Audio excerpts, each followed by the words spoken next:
In the modern world, borders do not stop at the shoreline.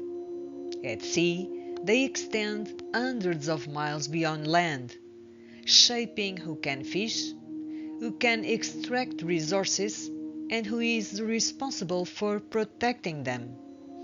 This is the 200-mile frontier, the space of exclusive economic zones, and increasingly of conflict. Exclusive economic zones were created to reduce disputes between nations and to grant coastal states sovereign rights over marine resources up to 200 nautical miles from their shores. In theory, EEZs bring order to the oceans. In practice, they have become increasingly vulnerable to illegal, unreported, and unregulated activities, especially fishing, with consequences that extend far beyond national borders.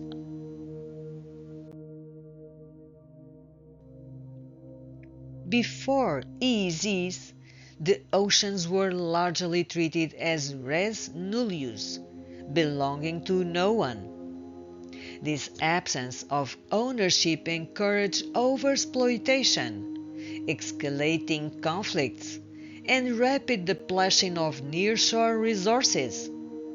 As competition intensified, it became clear that undefined space was not neutral.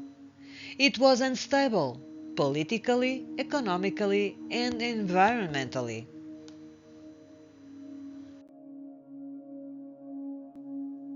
The creation of maritime boundaries did not eliminate conflict.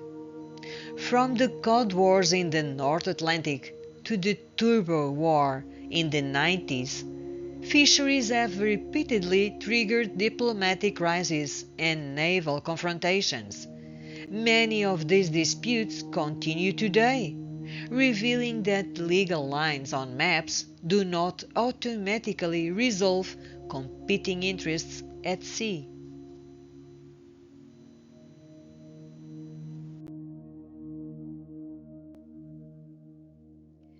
EEZs face structural challenges that law alone cannot solve. Fish stocks migrate across boundaries. Monitoring vast maritime areas is costly and technologically demanding. Overlapping claims fuel geopolitical tensions, while economic disparities allow wealthier nations to dominate resource exploitation. For many coastal states, the ocean is legally theirs, but practically beyond their control.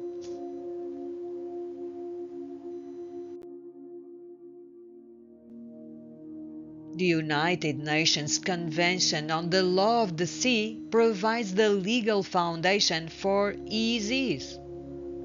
Yet, ambiguities in jurisdiction, competing interpretations, and the absence of a universal enforcement mechanism limit its effectiveness. EEZ governance remains a balance between national sovereignty and global responsibility, a balance that is often fragile.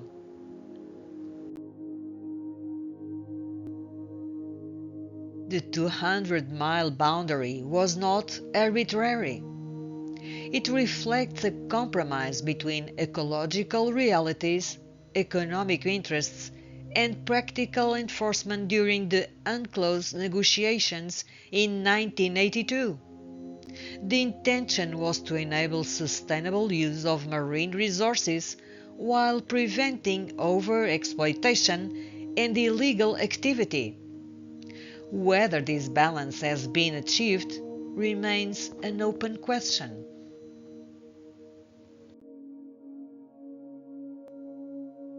Seen on a global map, EEZs reshape the oceans. Vast areas once considered open seas now fall under national jurisdiction. This transformation has redefined access, responsibility, and power across maritime space.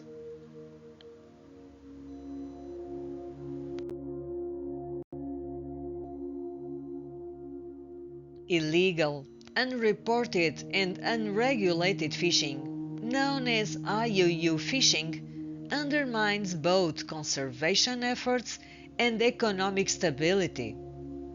It includes fishing without licenses, failing to report catches, and operating outside regulatory frameworks. Its impacts are felt most acutely by developing nations, where enforcement capacity is limited.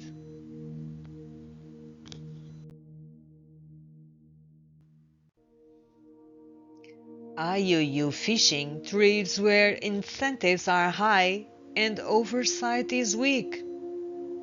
Global demand for seafood continues to rise, often beyond sustainable supply.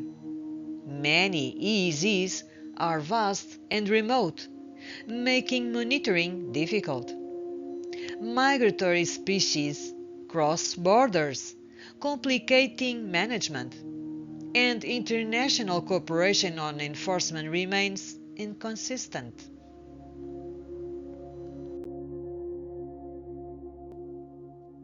The creation of EEZs was a milestone in ocean governance, but it was not a solution.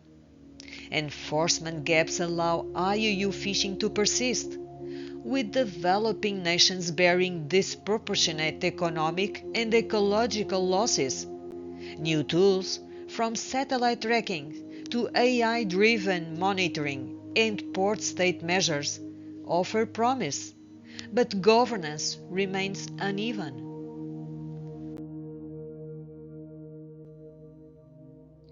Our oceans sustain us, yet, without effective governance, legal boundaries alone cannot prevent exploitation. Understanding how EEZs function and where they fail is essential to protecting marine ecosystems, securing food systems, and defining responsibility in shared spaces.